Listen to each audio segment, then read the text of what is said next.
Welcome back to ARC Seattle. I'm Tyra Majors. We're going to dive right into the deep end now.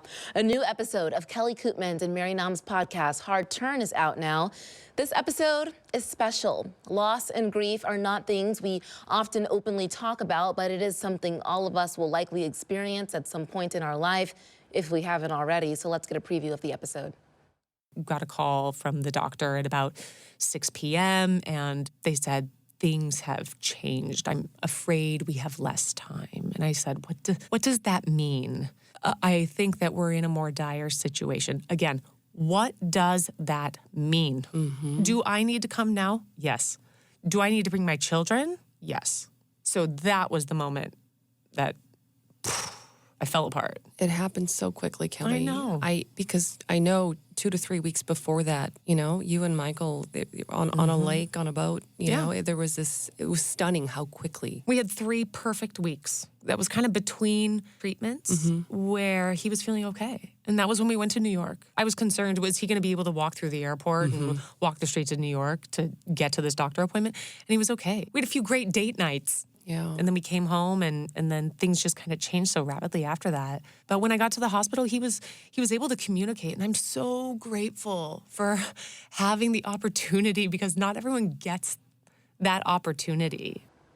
And that was a sneak peek from this latest episode. So Steve is in the ARC Lounge with Kelly this morning to learn more. Steve? First time hearing that. It's tough. Yeah. It's tough. This is a tough one. Very, very deeply personal for you. And I know that this was not part of the original plan to share this story. Yes. But why did you guys want to make this an episode and share something that was deeply personal for you? Sure. So I think the great thing that I've really loved about doing this podcast with Mary is that we get to talk to other people and have some really deep, intimate conversations with them about what really was the most difficult thing in their life at that point in time.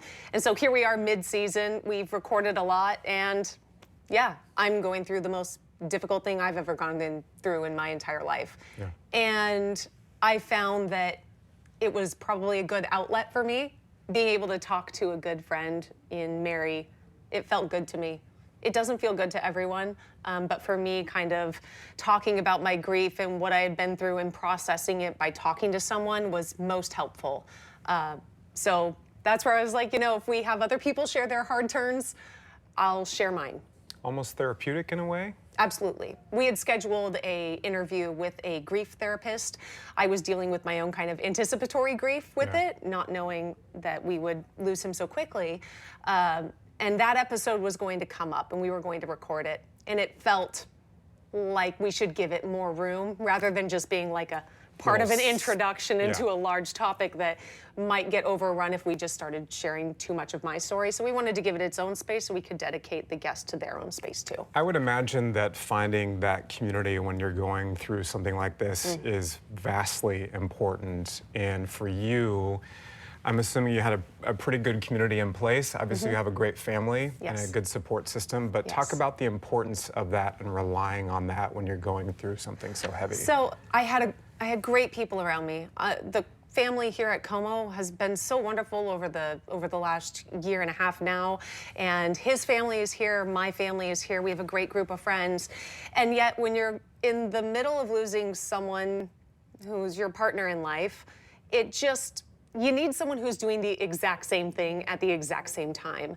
And as great as my community was and having my parents there and siblings, none of them have lost their spouse.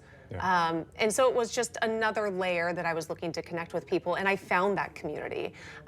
There's a great woman here in town who has a young widow group, and I joined that pretty immediately. There are 4 people in my group, and there are maybe 8 in another group. And just to have that instant community of people they get it. Yeah. They get the things about the closets and the shoes, or what do you do with the protein powder that's in the cabinet? How long do I wear a wedding ring? What does it mean if I want to take it off or wear it? There's just so many little nuanced questions that go through your head, and you want a little validation that you're doing it okay. And you quickly learn that everyone does it differently, so whatever it is you're doing is okay. What do you hope people take away from listening to that conversation today? It goes a little bit off of what I was just talking about, and it's a work in progress for me. Yeah. I don't have it all figured out by any means. Well, we recorded this episode when we were about 1 month after losing Michael, and now we're past 6. So I've processed things a little bit more, and now I understand everyone does everything differently. So however it is that you're doing it, that's okay. There's no right answer. My therapist tells me all the time that grief is a very intuitive process if you let it be. So just know that you can kind of trust your gut a little bit. And it's different for everybody. Yes. I mean, what you experienced with the loss of Michael can be totally different from somebody who just, lost a wife or husband in a totally different circumstance. What advice would you offer to people who maybe are just in the early stages of that grief process, or maybe they're 6 months removed like you are, about how you just approach it all? Try and go easy on yourself. Again, I'm not great at that, which is why I have my therapy group and I have my own grief therapist, and I'm in the process of trying to sort it out myself. But sometimes it's easier to give advice to a friend than it is to yourself. And the advice I would give to a friend is go easy on yourself. Know that however you're processing it is okay. It could look a million different ways with a million different people. And just kind of trust your gut on it and find a community of people that you can talk to and bounce ideas off of, and know that you're not alone. I'm sure a lot of people are wondering, how are you doing today? I'm doing well. I think that being able to talk about Michael and being able to talk about grief, which is a subject that I feel like people don't talk about as much, it gives me a purpose. So I feel like that's kind of keeping Michael's presence alive with me, is giving a purpose to his passing and helping other people in whatever form that comes in. Yeah. And it'll evolve over time, but I'm doing okay. And I'm so thankful for my kids, and I'm so thankful for all the support that I've had from everyone. You have Yeah, 3 I'm okay. great children, a wonderful family. Yes. And if I may personally say, watching, and I know that this has been extremely difficult, but you have done it with such grace over the past 6 Thank you. months. And I know that this conversation is going to impact a lot of people. So thank you for being willing to share such a tough conversation and tough experience of what you went through. And if you don't do it with grace, that's okay too. That's okay too. That's how you navigate it. I'm not That's always right. graceful. That's right. I appreciate Kelly being willing to share her story with Anytime. everybody.